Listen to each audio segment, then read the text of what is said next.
பிள்ளைகளாக்கும் உடன்படிக்கை. அவருடைய நாமத்தின் மேல் விசுவாசம் உள்ளவர்களாய் அவரை ஏற்றுக்கொண்டவர்கள் எத்தனை பேர்களோ அத்தனை பேர்களும் தேவனுடைய பிள்ளைகளாகும்படி அவர்களுக்கு அதிகாரம் கொடுத்தார். யோவான் 1:12.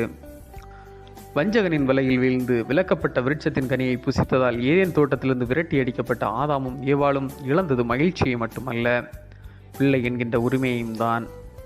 பாவம் செய்கிற ஆத்துமா சாகும், பாவத்தின் சம்பளம் மரணம்.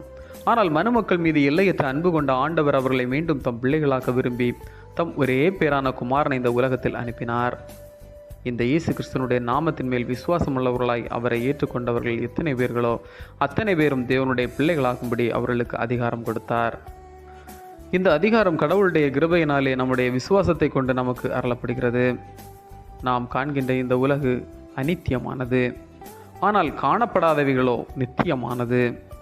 எனவே நித்திய வாழ்வை சொந்தமாக்க நமது தீமைகளை விட்டு கடவுளின் பிள்ளைகள் எனும் உறவில் ஒன்றாக்கப்பட வேண்டும். மானிடர் அனைவரும் ஆண்டவரால் படைக்கப்பட்டாலும் அவரை தங்களுக்கு சொந்தமாக்கினவர்கள் மட்டுமே அவரது பிள்ளைகள். எனவே ஆண்டவராகிய இயேசுவை வாயினாலே அறிக்கையிட்டு கடவுள் அவரை மரித்தோரிலிருந்து எழுப்பினார் என்று இருதயத்தில் விசுவாசித்து மீட்பினை சொந்தமாக்கி பிள்ளைகளாக ஆவோம். மேலும் அவரது பிள்ளைகளாயிருக்கின்ற அனைவரும் பரிசுத்தத்தோடும் பணிவோடும் எளியோர் மீது கரிசனை கொண்டும் ஆத்துமாக்கள் மீது பாரம் கொண்டும் தங்களுக்கு கொடுக்கப்பட்ட சிலுவையை எடுத்துக்கொண்டு அவரை பின் செல்ல அழைக்கப்படுகிறோம். சிலுவையோடு பின் செல்லாதவர்கள் பிள்ளைகள் என்னும் உரிமையினை சொந்தமாக்க முடியாது.